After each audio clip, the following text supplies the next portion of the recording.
Comunicando espiritualidade. Apoio Cultural Soster Imóveis, Avenida Assis Brasil, 4990, Sala 201. Telefone 3340-8143, Porto Alegre.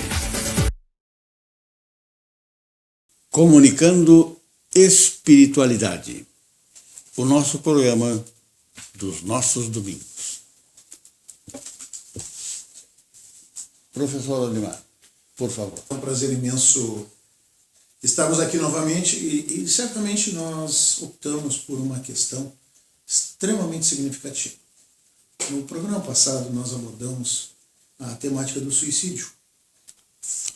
É um problema que está crescendo bastante. Hoje nós estamos nos propondo a falarmos depois. Ou seja, depois do suicídio. Quais as consequências? Como ele é visto, como o problema é visto da dimensão espiritual. Vejam, o ângulo de abordagem agora está em após a morte corpórea. O suicídio, o ato depois da morte corporal. Então, o nosso programa de hoje, com a nossa saudação, se intitula Depois. Dr. Marcos, a sua saudação. Todos nós sofremos, todos passamos por momentos difíceis. E como dizia o nosso querido Emmanuel, companheiro espiritual do Chico, dizia a ele, que também passou por momentos muito difíceis, tudo passa. Confiamos em Deus. Não é pela teoria que o Espiritismo nos ensina, mas pelos fatos que ele nos põe sob as vistas. Assim, trouxemos hoje um diálogo entre o espírito de uma moça suicida e o irmão X, narrado no livro Estante da Vida, capítulo 2, sob o título Depoimento. Professor. Estava reservado no Espiritismo demonstrar, pelo exemplo dos que sucumbiram, que o suicídio não é uma falta apenas por constituir uma infração de uma lei moral. Aliás, uma amiga espiritual nossa, um espírito muito querido, responsável por este trabalho, diz assim: Deus não mata o espírito que ele criou.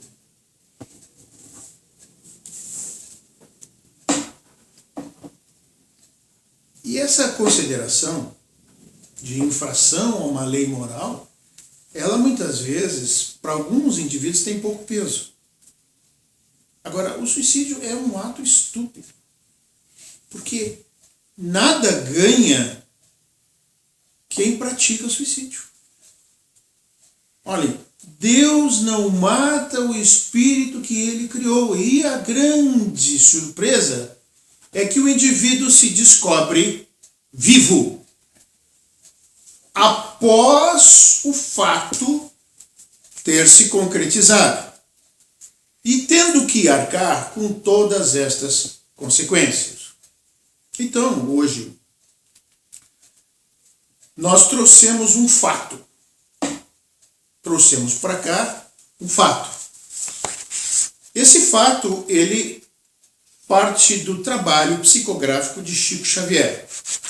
E para nós, sem sombra de dúvida, traz absoluta confiança no trabalho dele.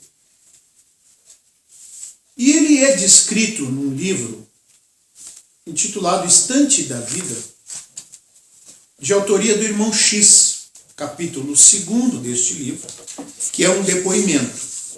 Então, contextualizando, ele vai dizer assim: aqui está, meu amigo, a entrevista rápida que me solicitou ao velho jornalista desencarnado, entrevista essa com uma suicida comum. Trata-se de uma jovem senhora que se envenenou no Rio de Janeiro, aos 32 anos de idade, deixando o esposo e o filhinho em casa.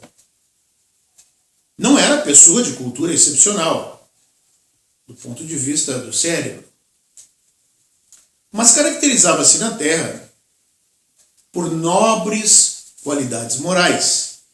Moça tímida, honesta, trabalhadora, de instrução regular e extremamente devotada aos deveres de esposa e mãe. Então, nós estamos hoje com a proposta de um trabalho mais concreto, com o fato de uma pessoa que se suicidou, uma senhora, com 32 anos de idade. E aí, o irmão X faz 11 perguntas para ela e ela responde.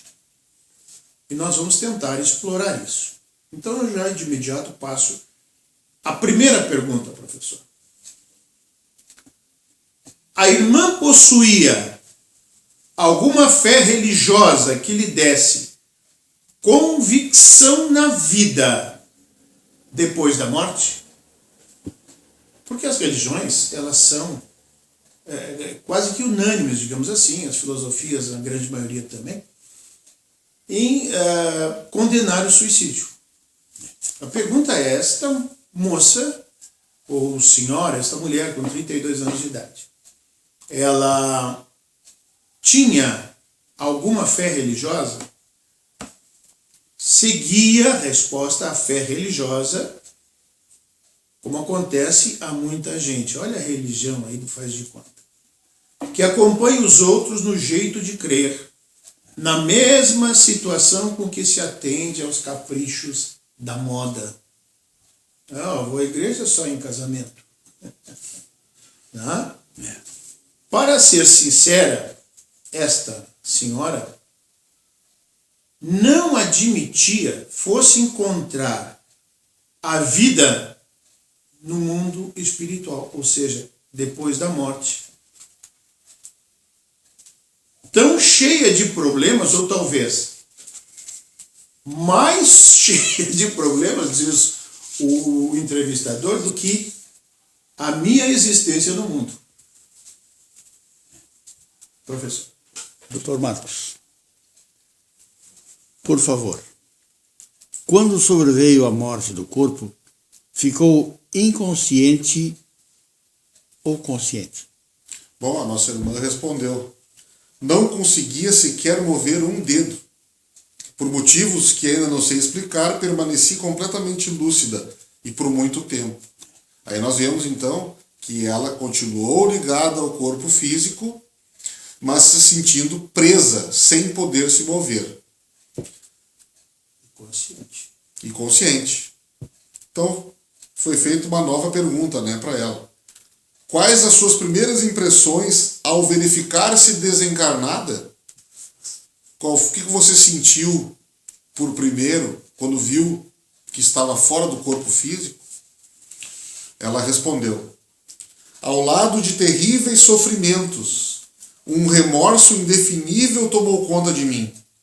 Ouvia os lamentos de meu marido e de meu filho pequenino, debalde gritando também, a suplicar socorro. Vejam o momento em que ela foi encontrada, se perpetuando no pensamento, conforme nós abordamos no programa anterior, a repetição do momento em que a pessoa comete o suicídio, constantemente reverberando, nas lembranças, como se fosse uma fita repetida. Quando o rabecão me arrebatou o corpo imóvel, quando o carro da funerária então levou o corpo dela, tentei ficar em casa, mas não pude. Tinha a impressão que eu jazia amarrada ao meu próprio cadáver pelos nós de uma corda grossa.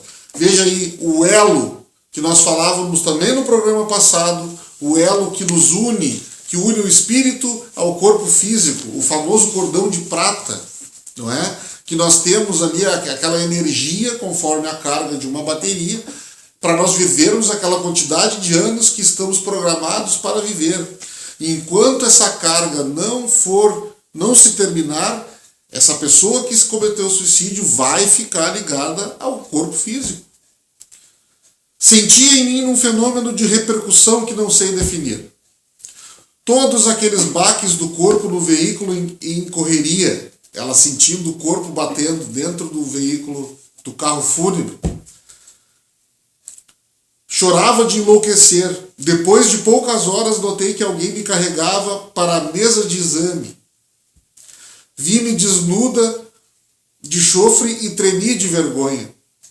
Mas a vergonha fundiu-se no terror que passei a experimentar ao ver que 2 homens moços me abriam o ventre sem nenhuma cerimônia, fazendo a análise do cadáver. Embora o respeitoso silêncio com que se davam a pavorosa tarefa. Não sei o que me doía mais, se a dignidade feminina retalhada aos meus olhos ou se a dor indescritível que me percorria a forma. E em meu novo estado de ser, quando os golpes do instrumento cortante me rasgavam a carne. Veja, ela sentia tudo. Mas o martírio não ficou neste ponto, porque eu, que horas antes me achava no conforto de meu leito doméstico, tive que aguentar duchas de água fria nas vísceras expostas, como se eu fosse um animal dos que eu vira morrer quando menina no sítio de meu pai. Então clamei ainda por mais socorro, mas ninguém me escutava nem via. E aí se tornou a fazer uma nova pergunta. Recorreu à prece no sofrimento? Você recorreu à prece enquanto sofria? Ela respondeu, sim, mas orava à maneira dos loucos desesperados, sem qualquer noção de Deus. Achava-me em franco delírio de angústia, atormentada por dores físicas e morais. Além disso, para salvar o corpo que eu mesmo destruíra, a oração era um recurso de que lançava a mão muito tarde. Ela se agarrou a Deus, a oração, muito tarde, depois que já havia cometido o delito para consigo mesma. Professora Zanucci. Nós vamos interromper o nosso programa, porque está na hora do intervalo. Em seguida estaremos de volta, continuando esta observação. Até já. Comunicando espiritualidade. Apoio Cultural Soster Imóveis. Avenida Assis Brasil, 4990, Sala 201. Telefone 3340-8143, Porto Alegre. Senhoras e senhores, estamos retornando com o nosso programa Comunicando Espiritualidade. Hoje com um tema extraordinário. Professor. Continuando então, meus queridos irmãos, esse depoimento do espírito desta moça, essa senhora, ela é perguntado assim para ela. Encontrou amigos ou parentes desencarnados em suas primeiras horas no plano espiritual? Sei que muitos deles procuravam auxiliar-me, mas inutilmente, porque a minha condição de suicida me punha em plenitude de forças físicas. As energias do corpo abandonado como que eram devolvidas por ele e me achava tão materializada em minha forma espiritual quanto na forma terrestre. Sentia-me completamente sozinha e desamparada. Aí vem uma pergunta muito interessante, meus irmãos, todas são, mas essa aqui me chamou a atenção. Assistiu ao seu próprio enterro? Com o horror que o meu amigo é capaz de imaginar. Tentem pensar um pouquinho. Suicida assistindo o próprio enterro. Não havia espíritos benfeitores no cemitério? Já que os espíritos benfeitores estão em tudo que é lugar. Sim. Mas não poderia vê-los. Veja a condição que ela desencarna. Estava mentalmente cega de dor. Sentia-me sob a terra, sempre ligada ao corpo, como alguém a se debater num quarto abafado, lodoso e escuro. Comecem a imaginar isso, meus irmãos, porque isso é a realidade. Isto é a realidade. Aí, perguntam para ela assim, o que aconteceu em seguida? Depois do enterro, naturalmente. Até agora eu não consigo saber quanto tempo estive na cela do sepulcro. Sabe o que é isso? Ela teve presa ao corpo, enterrado no cemitério. Estava preso ao corpo. Seguindo hora a hora a decomposição dos meus restos. Houve, porém, um instante em que a corda magnética se deu e me vi libertada. Pus-me de pé sobre a cova. Reconhecia-me fraca. Olha aqui, faminta. Ah, espírito sente fome? Sim. Sedenta. Sim, sente sede também. Dilacerada. Não havia tomado posse dos meus próprios raciocínios quando me vi cercada por uma turma de homens que mais tarde vinha a saber serem obsessores cruéis. Deram-me voz de prisão. Imagine isso na dimensão espiritual. Um deles me notificou que o suicídio era falta grave, que eu seria julgada em corte de justiça e que não me restava outra saída senão acompanhá-los ao tribunal. Obedeci e para logo fui por eles encarcerada em tenebrosa furna, onde pude ouvir o choro de muitas outras vítimas. Esses malfeitores me guardavam em cativeiro e abusaram da minha condição de mulher. Notem isso. Abusaram da condição de mulher, sem qualquer noção de respeito ou misericórdia. Somente após muito tempo de oração e remorso, obtive o socorro de espíritos missionários que me retiraram do cárcere depois de enormes dificuldades, a fim de me internarem num campo de tratamento. Professor. Dr. Marcos, por gentileza. Por que razão decidiu matar-se? Então ela responde, né? Ciúmes de meu esposo que passara a simpatizar com outra mulher. Veja o materialismo também, nós já havíamos falado, né? Eu sou o dono do meu esposo me pertence, a minha esposa me pertence. Os casais vivem num elo de união, de amor fraternal, e ninguém é dono de ninguém.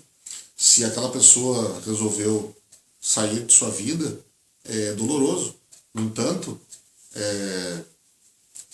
era o que era de repente até o melhor para você naquele momento, né? Porque você não tinha uma pessoa leal ao seu lado. Mas segue a entrevista. Julga que a sua atitude lhe trouxe algum benefício? Ter se matado lhe trouxe algum benefício? E ela responde: apenas complicações. Após 6 anos de ausência, ferida por terríveis saudades, obtive permissão para visitar a residência que eu julgava como sendo minha casa no Rio. Veja, ela já tinha mudado a sua percepção, dizendo que tinha como sua casa no Rio de Janeiro.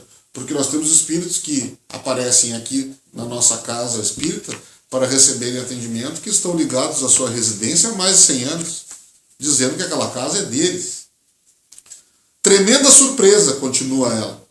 Em nada de adiantara o suplício. Meu esposo, moço ainda, necessitava de companhia e escolhera para a segunda esposa a rival que eu abominava. Ele e meu filho estavam sob os cuidados da mulher que me suscitava ódio e revolta. A mulher que levou ela a cometer o suicídio. Sofri muito em meu orgulho abatido, desesperei-me. Auxiliada pacientemente, contudo, por instrutores caridosos, adquiri novos princípios de compreensão e conduta. Estou aprendendo agora a converter aversão em amor. Comecei procedendo assim por devotamento ao meu filho, a quem ansiava estender as mãos, e só possuía no lar as mãos dela, habilitadas a me prestarem semelhante favor. Pouco a pouco notei as qualidades nobres de caráter e coração, e hoje a amo. Ou seja, a mulher estava prestando cuidados ao filho dela. A mulher a quem ela odiava, então ela passa a ter compreensão e depois a amar. Pouco a pouco notei-lhe as qualidades nobres de caráter e coração. Deveras, e hoje a tenho por irmã de minha alma. Como pôde observar, o suicídio me intensificou a luta íntima e me impôs de imediato duras obrigações. Então, lhe é feita uma nova pergunta. O que aguarda para o futuro? E ela responde: tenho fome de esquecimento e paz. Trabalho de boa vontade em meu próprio burilamento, e qualquer que seja a provação que me espere, nas corrigendas que mereço, rogo a compaixão divina me permita nascer na terra outra vez. Veja só, a oportunidade que nós vivemos sempre frisando aqui no programa. A vida é uma oportunidade. E encarnar na terra ultimamente não está fácil, meus irmãos. E permita-me nascer na terra outra vez, continuando, quando então conto retomar o ponto de evolução em que estacionei, para consertar as terríveis consequências do erro que cometi. Então ele diz: aqui, meu caro, termina o curioso depoimento em que figurei na posição de seu secretário. Daí ele responde: sinceramente, não sei por que você deseja semelhante entrevista com tanto empenho. Se é para curar doentia ansiedade em pessoa querida, inclinada a matar-se, é possível que você alcance o objetivo almejado. Quem sabe? O amor tem força para convencer e instruir. Mas se você supõe que esta mensagem pode servir de instrumento para alguma transformação na sociedade terrena, sobre os alicerces da verdade espiritual, não estou muito certo quanto ao êxito do tentame. Digo isso porque se estivesse aí, no meu corpo de carne, entre o frango assado e o café quente, e se alguém me trouxesse a ler a presente documentação, sem dúvida que eu julgaria tratar-se de uma história da carochinha. Ouça quem tiver ouvidos de ouvir, não é, meus irmãos? Nós estamos aqui com um relato de uma senhora que se suicidou por ciúmes do marido, né? Que estaria voltando seus olhos para uma outra moça. E nós temos aqui as respostas. Ouça quem tiver os ouvidos de ouvir, meu querido professor Zamor. Professor, para as suas despedidas hoje, depois... Eu devo confessar, meus irmãos, que eu estou bastante impactado. Realmente o tema é muito profundo. As consequências de um suicídio são extremamente funestas, são variadas, são inúmeras, e muitas pessoas batem as portas de nossa casa em busca de socorro para essas questões. Socorro espiritual. Acabamos naturalmente com isso, sabendo de inúmeros episódios dessa natureza. Portanto, a minha fala final, meus irmãos, não escolham o caminho das dores. Aprendam com a experiência alheia. O que nós estamos trazendo não é a história da carochinha, não. São fatos. Fatos concretos. Que sirvam para a nossa reflexão. Bom final de semana a todos, uma boa semana também. Eu vou me despedir com a seguinte frase. O mundo é um lugar bom, Deus nos ama e tem um projeto luminoso para cada um de nós. Ele conhece os nossos pensamentos, Ele e nós precisamos de você vivo. Procure onde ser útil e você vai encontrar a felicidade aonde você menos espera. Um grande abraço, um grande beijo no coração, um bom domingo, uma boa semana. Deus não mata o espírito que Ele criou. Obrigado, senhoras e senhores. um maravilhoso domingo, uma excelente semana e na próxima estaremos novamente aqui. Até lá.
Comunicando espiritualidade. Apoio Cultural Soster Imóveis, Avenida Assis Brasil, 4990, Sala 201. Telefone 3340-8143, Porto Alegre.